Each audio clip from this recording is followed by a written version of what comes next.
Hello friends, I am Anju Singh. This is my 12th podcast. Today I am going to tell you about the Saturn. आज मैं आपको Saturn planet के बारे में बताऊंगी. What is Saturn planet? The person who born on 8th and 26th are ruled by the Saturn planet. जो person 8 तारीख को जिनका जन्म होता है या 26th को जन्म होता है, they are ruled by the Saturn planet. तो सैटर्न को हम 8 से रिप्रेजेंट करते हैं. तो 8 को हम कैसे लिखते हैं? We will write the 8 like this longitudinally. We will write like this. This is the 8. Okay. If we will write the 8 horizontally, so we will write like this. This is the sign of horizontally. तो हम horizontally इस तरीके से बनाएंगे. This is the sign of infinite. तो ये infinite का sign है. इनफाइनाइट मीन्स अनंत, जिसका कोई अंत नहीं हो. तो इनफाइनाइट हमें शनि सैटर्न जो प्लैनेट है वो भरपूर देता है, भरपूर मनी देता है, भरपूर अबेंडेंस देता है और भरपूर वेल्थ देता है. तो 8 जो होता है शनि से रिप्रेजेंट होता है 8 नंबर. तो वो हमें डिसिप्लिन सिखाता है. What is the Saturn? Saturn अगर person who are ruled by Saturn, what is the sign of this? This is the 8 number. Okay. तो this is शनि को हम शनि वाले जो पर्सन होते हैं वो पर्सन डिसिप्लिन होते हैं एंड हार्ड वर्किंग होते हैं. जो शनि से रूल होते हैं वो पर्सन डिसिप्लिन भी होते हैं और हार्ड वर्किंग होते हैं. और they are the reliable person होते हैं, रिस्पॉन्सिबल होते हैं और इंट्रोस्पेक्टिव होते हैं. और उनका विजन बहुत स्ट्रॉन्ग होता है लाइफ में. और दे आर गोल ओरिएंटेड, वो गोल ओरिएंटेड होते हैं, विजनरी होते हैं और वो कैरियर ओरिएंटेड होते हैं. और उनका बिजनेस भी फ्लोरिश कर रहा होता है. जिन पर्सन का सैटर्न स्ट्रॉन्ग होता है तो उन पर्सन का बिजनेस फ्लोरिश कर रहा होता है और वो अपना अगर वर्किंग में है तो उनका हार्ड वर्क करते हैं और डिसिप्लिन के अकॉर्डिंग करते हैं. तो उससे भरपूर प्राप्ति होती है डिसिप्लिन में रहने से और हार्ड वर्क में होने से. तो पर्सन जो सैटर्न से रूल होते हैं, तो अगर हम हाथ को अपने देखते हैं तो this is the Saturn finger. ये सैटर्न वाली फिंगर होती है. और जो सैटर्न फिंगर के साइड में जो दोनों फिंगर हैं और अगर वो इंक्लाइन हो रही है मतलब सैटर्न वाली मिडिल वाली फिंगर की तरफ, तो वो पर्सन सैटर्न से रूल होता है. अगर सैटर्न वाली फिंगर की तरफ दोनों साइड की फिंगर्स इंक्लाइन हो रही होती है तो दिस शोज, अगर इस तरीके का होता है तो वो पर्सन हार्ड वर्किंग होता है और डिसिप्लिन होता है और उसका सैटर्न बहुत स्ट्रॉन्ग होता है और उसका विजन भी बहुत स्ट्रॉन्ग होता है पर्सन का. तो दिस इज द रीजन कि सैटर्न स्ट्रॉन्ग होने के साइन होता है. अगर किसी का सैटर्न बैड होता है तो क्या साइन होता है? Person whose Saturn is bad, they will face the lot of problems in the life and they will face the lot of obstacles in the life. After doing the lot of hard work, they will not get the result. उन्हें result नहीं मिलेगा hard work करने के बाद भी. और they will face the delays in life. सब चीजों में डिले होगी, डिलेज वो फेस करेंगे लाइफ में. उनका जल्दी से कोई भी काम नहीं हुआ. दिस इज द साइन कि सैटर्न इज बैड. तो I am telling you one story, one anecdote story and one anecdote story I am telling you. This is the story. एक बार क्या होता है कि महादेव जी होते हैं. महादेव जी के पास भगवान जी आते हैं. महादेव जी के पास नारद मुनि जी आते हैं. नारद मुनि जी महादेव जी को बोलते हैं कि आपके ऊपर शनि की 7.5 आने वाली है. तो महादेव जी बोलते हैं कि मेरे ऊपर शनि की 7.5 आ ही नहीं सकती है.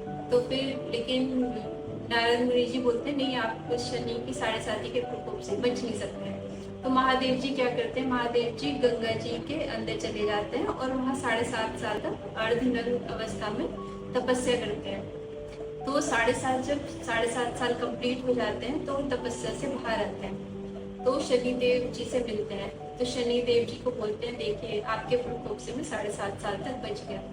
तो शनिदेव जी बोलते हैं कि यही तो मेरा प्रकोप था कि आप गंगा जी के अंदर चले गए और इतने ठंडे बर्फ के पानी में आपको 7.5 साल तक अर्धनग्न अवस्था में रहना पड़ा. तो दिस इज द प्रकोप ऑफ सैटर्न, तो महादेव जी भी इस प्रकोप से बच नहीं पाए। This is the anecdote story about the Saturn.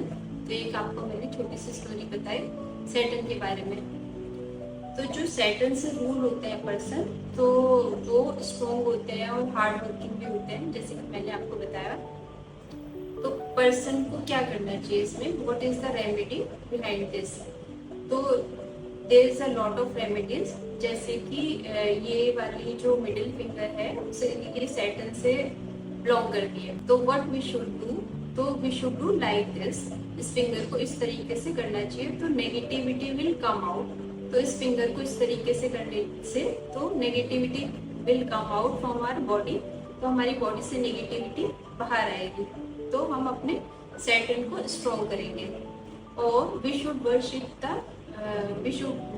काली माता जी, और we should worship Bhairav Dev ji. तो हमें भैरव देव जी की प्रेयर करनी चाहिए और काली माँ की प्रेयर करनी चाहिए। और we should clean our toilets. हमारे जो टॉयलेट्स हैं वो नीट एंड क्लीन रहने चाहिए हमेशा, तो उससे हमारा सैटर्न स्ट्रॉन्ग रहता है। तो one more anecdote story I am telling you. फिर एक बार क्या होता है कि जब मेघनाथ का जन्म होने वाला होता है, तो रावण क्या करता है कि वो प्लान करता है कि वो सारे ग्रहों को अपने अधीन कर लेगा। तो फिर देवताओं को पता चलता है कि रावण की ये वाली प्लानिंग है कि वो सारे देवताओं को अपने अधीन कर लेगा। फिर क्या करते हैं कि सारे देवता नारद मुनि जी को बुलाते हैं और वो बोलते हैं कि शनि देव जी को भेजिए रावण के पास, कि वो सारे देवताओं को मतलब अपने अधीन न कर पाए और शनि देव जी अपने प्रकोप से उन्हें कंट्रोल कर लेंगे। लेकिन शनि देव जी जब जाते हैं रावण के पास, तो रावण इतना शक्तिशाली थी, उसने शनि देव को ही कंट्रोल में कर लिया और अपने अधीन कर लिया और उसे अपने सिंहासन के सामने उल्टा लिटा लिया और उसके जो पीठ है उस पर अपना पैर रख दिया। तो सारे देवताओं को फिर ये वाली बात पता चली। फिर वो नारद मुनि जी को बोलते हैं कि आप रावण के पास जाइए और शनि देव जी को छुड़वाइए। जो नारद मुनि जी होते हैं तो वो उनके पास जाते हैं रावण के पास। तो फिर वो क्या बोलते हैं रावण को कि आप पीठ पर पैर मत रखिए शनि देव जी के, आप सीने पर पैर रखिए, उससे ज्यादा आपका मतलब ज्यादा पावरफुल और शक्तिशाली होंगे। तो रावण क्या करता है कि उन्हें सीधा लेटाता है, फिर उनके सीने पर पैर रखता है। लेकिन सीने पर जब पैर रखता है, जब सीधा लेटाता है, तो शनि देव जी की दृष्टि रावण पर पड़ती है। तो रावण पर शनि देव जी की दृष्टि पड़ने से उनका जो बैड प्रकोप है वो स्टार्ट हो जाता है। तो तभी से रावण का खराब टाइम स्टार्ट हो गया था। तभी फिर युद्ध हुआ था, जो रामायण में जो युद्ध हुआ था उसी टाइम से वो स्टार्टिंग हो गई थी, बैड साइन की। लेकिन फिर क्या होता है कि रावण को पता चल जाता है कि जो नारद मुनि जी हैं उन्होंने उसकी दृष्टि डरवाने की वजह से उन्हें सीधा करवाया था। फिर वो क्या करता है रावण कि उन्हें प्रिजन में डाल देता है शनि देव जी को। तो शनि देव जी को प्रिजन में डाल दिया जाता है, कई साल तक वो प्रिजन में ही रहते हैं। फिर क्या होता है कि फिर जब लंका का दहन होता है, लंका को जब जलाया जाता है, जब हनुमान जी आते हैं लंका को जलाने के लिए, सीता को बचाने के लिए, सीता माता को बचाने के लिए, फिर वो क्या होता है कि वो सुनते हैं कि एक किसी प्रिजन से आवाज आ रही है, बैड फीलिंग उन्हें होती है और किसी को पेन वाली फीलिंग का उन्हें एहसास होता है। तो वो देखते हैं, वहाँ पर जाते हैं प्रिजन में, देखते हैं कि शनि देव भगवान जी को मतलब कैद किया हुआ है, उन्हें जंजीरों से बांधा हुआ है, वो पूरी तरीके से पीड़ित है और उनके पूरे बॉडी पर घाव है। तो हनुमान जी क्या करते हैं, उन घाव पर तेल लगाते हैं, सरसों का तेल लगाते हैं। तो उसी टाइम से ये वाली प्रथा स्टार्ट हो गई कि हम शनि देव जी को तेल चढ़ाते हैं। तो तेल चढ़ाने का क्या पर्पस होता है, सरसों का तेल चढ़ाने का होता है कि उनके जो घाव है उन्हें रिलीफ मिलता है। तो सरसों का तेल चढ़ाने का ये वाला पर्पस होता है। तो फिर उसे फिर जो है शनि देव जी को फिर हनुमान जी छुड़ा लेते हैं उनके रावण के प्रकोप से। तो फिर वो आजाद हो जाते हैं। फिर तभी से आपने देखा होगा कि जहाँ भी शनि देव जी का मंदिर होता है उससे पहले हनुमान जी की प्रतिमा होती है। तो हनुमान जी की पहले पूजा की जाती है, फिर शनि देव जी की पूजा की जाती है। तो क्योंकि हनुमान जी ने शनि देव जी को छुड़वाया था, तो तभी से इस तरीके का बनाया गया कि सब मंदिरों में पहले हनुमान जी कंपलसरी होते ही है, जो भी शनि देव का मंदिर होता है। तो हम अगर शनि देव जी के प्रकोप से हमें, अगर हमारी शनि की 7.5 चल रही है या कुछ बैड साइन चल रहा है कि हमारी चीज़ों में डिलेज हो रहे हैं, तो हमें हनुमान चालीसा पढ़ना चाहिए। तो हमें हनुमान चालीसा पढ़ने से सैटर्न का जो प्रकोप होता है वो थोड़ा कम हो जाता है। तो जो सैटर्न का प्रकोप होता है वो बैड प्रकोप नहीं होता है। उस टाइम पे you should not be lazy, तुम्हें लेजी नहीं होना है, you should be hard working. तो हार्ड वर्किंग होता है। तो शनिदेव भगवान जी का जो प्रकोप होता है, शनि की 7.5 चल रही है, तो वो पहले 0 पे ले जाते हैं, पर्सन से बहुत हार्ड वर्क करवाते हैं। तो पर्सन को बहुत हार्ड वर्क करवाने का पर्पस ये नहीं है कि वो ये परेशानियां हैं। तो परेशानियां जैसे कुंदन में तबकर डायमंड बन जाता है, तो उसी तरीके से पर्सन भी मतलब इस ऐसी सिचुएशन में डालते हैं शनि देव जी कि पर्सन निखर कर आता है और सारी परिस्थितियों से लड़ना सीख जाता है। सारी परिस्थितियों से जब लड़ना सीख जाओगे तो फिर तुम सुपर बन जाओगे। तो जब शनि की 7.5 का प्रकोप खत्म हो जाता है तो वो सुपर इंटेलिजेंट पर्सन हो जाता है और उसे सारी परिस्थितियों से निकलना आ जाता है। तो उसका वो बिजनेस कर रहा होता है या फिर वो जॉब कर रहा होता है, सब भरपूर फ्लोरिश होने लगता है, क्योंकि उसे एक्सपीरियंस हो जाता है बैड चीज़ों का और बैड परिस्थिति में किस तरीके से ओवरकम होते हैं, ये वाला सारा एक्सपीरियंस हो जाता है। तो ये आज हमने आपको सैटर्न के बारे में बताया, सैटर्न की स्टोरी हमने आपको बताई।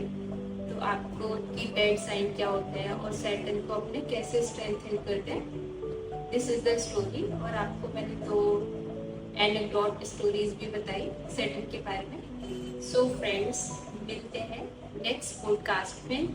बाय।